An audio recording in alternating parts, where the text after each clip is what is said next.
మంత్రము చాలా అద్భుతమైన మంత్రం. అసలు అదృష్టలక్ష్మి అంటేనే ఐశ్వర్యానికి సంబంధించింది.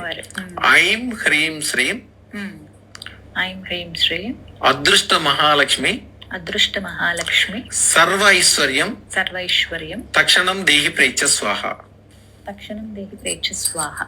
మంత్రం చాలా సింపుల్ మంత్రమే, కానీ ప్రపంచంలో ఉన్న అన్ని పాజిటివ్లు దాంట్లోనే ఉన్నాయి. ఐం హ్రీం శ్రీం అంటే మీకు తెలుసు కదా. ఐం అంటే సరస్వతి, హ్రీం అంటే శక్తి దేవత, పార్వతీ అమ్మవారు, శ్రీం అంటే లక్ష్మి. లక్ష్మిలో ఈ టైంలో అదృష్ట మహాలక్ష్మి. అదృష్ట మహాలక్ష్మి.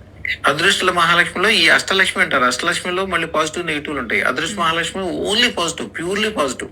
అనుగ్రహ దేవత. ఎటు చూసినా బంగారాలే ఉంటాయి, ఎటు చూసినా అద్భుతాలు ఉంటాయి. ఈ రోజుల్లో చేయాల్సినవి కూడా చిన్న నియమాలు ఉంటాయి. మీకు వీలుంటే ఒక 9 రూపాయి బిళ్ళలు తీసుకుని ఒరిజినల్ అవని తీసుకొచ్చి దాంట్లో ఈ 9 రూపాయి బిళ్ళలు వేసి పైనుంచి కొద్దిగా పసుపు వేసి దాన్ని మూత పెట్టాలి. ఇప్పుడు మీకు చెప్పిన మంత్రం 1008 సార్లు. 1008 సార్లు ఈ శ్రావణ మాసంలో ఈ 90 రోజుల్లో ఏదో రోజున 1008 సార్లు రాత్రిపూట మంత్రం చదువుకుని ఆ గాజు సీసాని, రూపాయి బిళ్ళున్న గాజు సీసాని మీరు ఎక్కడ పెట్టినా కూడా, వ్యాపార స్థలంలో పెట్టినా, ఇంట్లో పెట్టినా, డబ్బులు పెట్టుకునే చోట పెట్టినా, లేకపోతే బంగారాలు పెట్టే చోట పెట్టినా కూడా ఆ రూపాయి బిళ్ళలు ఆవినీలో ఎట్లా మునిగినాయో మీరు అట్లా ఐశ్వర్యంలో మునిగిపోతారు.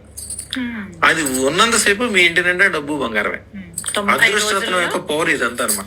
ఈ 90 రోజుల్లో ఏదో ఒక రోజు రాత్రి అంటే ఏ సమయానికి చేసుకోవాలండి? నిద్రపోయే ముందు. యాక్చువల్ గా ఏంటంటే చీకటి పడిన తర్వాత మనము లెక్క ఏంటంటే 12 గంటల వరకే రాత్రి. యాక్చువల్ గా శాస్త్రాలు అది లేదు.